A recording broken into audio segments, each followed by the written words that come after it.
Hello, everyone. I know that you totally missed me, but don't you worry, I'm back. And today we're going to learn about something called an angle bisector in a triangle, which you probably already know what an angle bisector is. So now we're just going to apply it to a triangle. So let's talk about what an angle bisector is. So, what do you remember about an angle bisector? What is an angle bisector? Heavenly Hamburger, you guys are geniuses. So a bisector is something that slices something in half. It's very violent and vicious. Okay, so an angle bisector is going to slice an angle in half.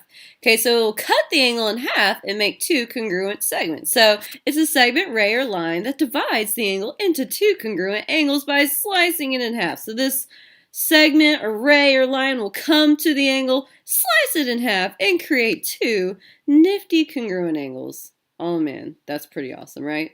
Now there's some nifty properties about angle bisectors, and we're also going to talk about what happens when the triangle has not one, not two, but three angle bisectors. Let's see what happens. Okay, so angle bisectors and triangles, they do contain three angle bisectors because guess what, you guys? In a triangle, there are three angles, which means there's the potential to slice each of these in half. Okay, so we have an angle bisector here. Bam! It cuts this angle in half and creates two congruent angles. This angle bisector right here cuts the angle in half, so slice, cuts it in half, it makes two congruent angles.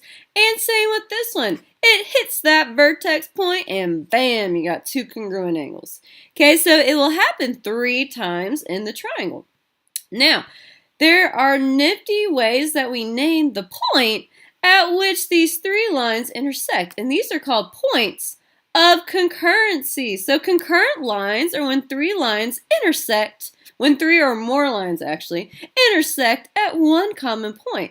So all of these triangles that we're going to talk about later on in this unit will have 3 lines that intersect at one point, and all those points of concurrency, so where the lines all come together, they all have special names, which they're all pretty fun names, so I know you guys are excited to learn about them. So let's learn about our first one. What is it called when 3 lines intersect in a point when they are angle bisectors? Okay, well they are called the incenter. I cannot read apparently. Yeah, so the point of concurrency for all of the angle bisectors, so where all these 3 lines intersect, is called the incenter. Bam. Okay, and it's only called the incenter when the 3 lines that intersect are in fact angle bisectors. So watch yourself. Okay, now here's something nifty about an incenter. So incenters are always located inside of a triangle. So if you have an acute triangle, when all 3 angle bisectors intersect, it will be inside of a triangle. And same with a right triangle as well as an obtuse triangle. So no matter what triangle you're working with, the incenter is always located on the inside of a triangle. Pretty neato, right? I totally agree. We just agree about everything, you guys. We're besties pretty much. Now, I bet you guys are super curious about why this point of concurrency is called an incenter. So, I'm going to tell you why, because I know you've been dying to know probably for most of your life. So now you'll get to know, which is pretty awesome. Okay, so an incenter, okay, the incenter is the center of the inscribed circle in a triangle. Now, you're probably like, Miss Long, what is this inscribed circle thingy? Well, an inscribed circle means a circle that is inside of a shape. Okay, so it has to be inside of a shape, in particular a polygon, okay, which is an enclosed object created by at least 3 or more sides. So things like a triangle, a square, a rectangle, a pentagon, a hexagon. So it's basically a shape with 3 or more sides, okay, and it has to be enclosed. Okay, but anyway, so an inscribed circle is a circle inside of a polygon, and an inscribed circle has to touch each side of the polygon once. So if we're in a triangle, that's 3 times. Guys, so here's my inscribed circle. It touches the triangle here, bam, and one more bam right here. Okay, and the reason why it's called an incenter, the incenter is actually the center of the circle that is inscribed in the triangle. So an incenter is the center of an inscribed circle, hence the name Incenter, the center of an inscribed circle. So hopefully that makes sense. So that is why it is called an incenter. So it actually has a reason. So now you know. Holy hot dog, right? I know. All right, let's keep going. So there is an incenter theorem, or the way I like to say it, incenter theorem. Okay, so the incenter theorem states that the incenter of a triangle is equidistant, so that means the same distance, to a segment that is perpendicular to the sides of a triangle. Okay, so if we draw three perpendicular segments from, starting at the incenter, if we draw three perpendicular segments to the side of the triangle, they will all be the same distance, which if they're the same distance, that means that those segments are congruent. Okay, so do you all know what perpendicular means? Oh man, I knew you guys would know. So perpendicular means when something intersects with another line at a 90-degree angle. So when a line or segment or ray intersects another line, segment, or ray, okay, and they will form actually 4 90-degree angles. Okay, so like this one will hit the side of the triangle and bam, will form one 90-degree angle, which technically means on the other side there's a 90-degree angle. And if the line were to keep extending, there would be 2 other right angles right here. Okay, so perpendicular lines form actually 4 90-degree angles. I'm only listing one right now. Okay, so I start from the incenter. If I draw a segment that is perpendicular to the side of a triangle, so hits it at a 90-degree angle, if I do that, no matter how many times I do it, which I chose to do it 3 times, okay, all of these distances are equidistant to that side of the triangle, which means they're all the same. They're all the same length, which means they're congruent. Okay, so all 3 of these bad boys are congruent. Isn't that totally awesome? I know. Again, we agree about everything. That is so radical, dude. Okay, so if you ever decide one day to draw segments from the incenter of a triangle and to form a right angle with the side of the triangle, which you probably do on a daily basis, that means that all the segments are congruent, which is amazing. Alright, and since it's so amazing, I know you guys want to solve a problem using incenter, so pause the video and watch example 1 and 2 so you can learn how to apply the incenter theorem. Yay! Okay, you guys, well I know angle bisectors were a total blast. Okay, but perpendicular bisectors are going to be just as fun, I pinky promise. Okay, so perpendicular bisector, let's think about it. What does the word perpendicular mean? We talked about it before in this Prezi. Holy hot dog, so perpendicular means to form a 90-degree angle. And what is a bisector? And again, we did talk about this earlier. It does mean to cut something in half. So we're putting them together. So perpendicular bisectors are actually going to be a ray, segment, or line that intersects the side of a triangle at a 90-degree angle and at its midpoint, which means it will slice it in half and create 2 congruent segments. So I have this perpendicular bisector, which something to take note of, you guys. Perpendicular bisectors do not have to start from the vertex of the triangle, which the vertex points of a triangle are like the pointy parts. Like if you were to touch it, it would hurt. You'd be like, ow, that hurts because it just stabbed you. Okay, so, but anyways, the vertex points, perpendicular bisectors do not necessarily have to start from a vertex. Okay, if we go back to angle bisectors, which I'll slide back to there. Okay, angle bisectors do have to come from a vertex because angle bisectors bisect an angle, which the angles are at the vertices. So angle bisectors do have to start from a vertex point, but perpendicular bisectors don't. Okay, as long as the segment hits the side at a 90-degree angle and hits it at the midpoint, which means it creates 2 congruent segments, that's all it takes to be a perpendicular bisector. You do not have to start from the vertex point.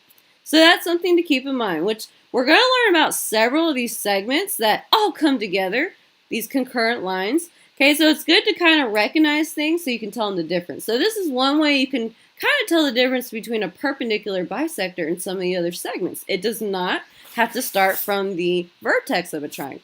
Okay, so anyways, it's going to hit the side of the triangle, form a 90-degree angle, and hit the midpoint, which slices it in half and creates 2 congruent segments. Wowza, right? Wowza. Okay, now, like we had with the angle bisectors, there's a special name for the point of concurrency. So when these three perpendicular bisectors intersect, they all come together into one point, and that point of concurrency is called the circumcenter, which I know that sounds kind of weird. Okay, but it's called circumcenter. Okay, circumcenter. That is how you pronounce this point of concurrency. So I have three perpendicular bisectors. All three of these segments, again, don't have to start from the vertex. They can, but they don't have to. And hit the side at a 90-degree angle and create two congruent segments. So 90-degree angle, two congruent segments. 90-degree angle, two congruent segments. 90-degree angle, two congruent segments. Okay, and where they intersect is called the circumcenter. Say that like you mean it. Circumcenter. Yes. Okay. All right, now the reason why it's called a circumcenter, you're like, Miss Long, this name is super weird.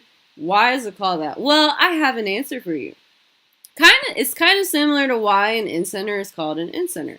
Okay, so a circumscribed circle is a circle that contains all the vertices of a polygon. Okay, so before when we talked about incenter, the circle was inside of the triangle. Okay, that was an incenter. The circle was inside of a triangle. For a circumcenter, the circle is going to surround a shape, which is called circumscribing a polygon. Circumscribing. Okay, so I'm going to start with a triangle, and the circle is going to surround the triangle. Okay, so this is a circumscribed circle because it's basically surrounding a polygon, and the circle must have all of the vertices of that polygon touching the circle. Like, bam, we got one point, bam, we got another, and bam, we got a third. Okay, and the reason why the circumcenter is called a circumcenter is because it's the center of a circle that circumscribes a polygon, or it's a circumscribed circle. So there's a polygon on the inside of it, and it's the center of that circle. So it's the center of a circumscribed circle, hence the name circumcenter. Whoa, has your mind been blown yet? Mine definitely has. Well, don't you wait, because you're about to get your mind blown again, so wait for it. Alright, but anyways, so this one is slightly different. So a circumcenter, the location of this point is located in three different spots depending on the type of triangle you're dealing with, so be careful. So on an acute triangle, the circumcenter is located inside the triangle. On an obtuse triangle, the circumcenter, the three lines, the three perpendicular bisectors will actually intersect outside the triangle. And on a right triangle, the circumcenter will actually intersect it on the side of the triangle. So there's three different locations for the three different triangles. Pretty cool. All right, now let's talk about the circumcenter theorem, which there's a special theorem that goes along with a circumcenter, just like the incenter theorem. Okay, so the circumcenter of a triangle is equidistant, that fancy word that just means the same distance, from the vertices of a triangle. Okay, so here are my three perpendicular bisectors, which technically the line should keep extending. Okay, but I was kind of mean. I chopped them off because I'm going to draw three different lines in this triangle, and if I continued these lines, there would just be a lot of lines in the triangle, and it would kind of be confusing. So you just have to use your imagination and visualize the lines extending on through the triangle. Guys, but these are my perpendicular bisectors. So if I start from the circumcenter and draw a segment to the vertex points, so bam, bam, and bam, if I do that, they're all equidistant, which means they're the same distance, which means they are congruent. So these three segments are congruent, which means the length of AG is equal to the length of BG, which is equal to the length of CG. Or you could say like segment AG is congruent to segment BG, which is also congruent to segment CG. Whoa, isn't that cool? So this is kind of the reverse of the last theorem, the incenter theorem. If we drew perpendicular segments to the side of the triangle, those segments are congruent. But that's not true with perpendicular bisectors. So the circumcenter theorem states that if you draw segments to the vertex points, those are congruent. So be careful. This theorem is kind of the opposite of the incenter theorem, so you have to be careful. All right, you guys, so after just blowing your mind about perpendicular bisectors, you guys will get to watch example 1 and 2 where you can apply the circumcenter theorem. Doesn't that sound like so much fun? Again, you're agreeing with me because you just agree with me, so I know it's going to be so awesome. Well, you guys have a blast doing that. Thank you for following along. I had a great time.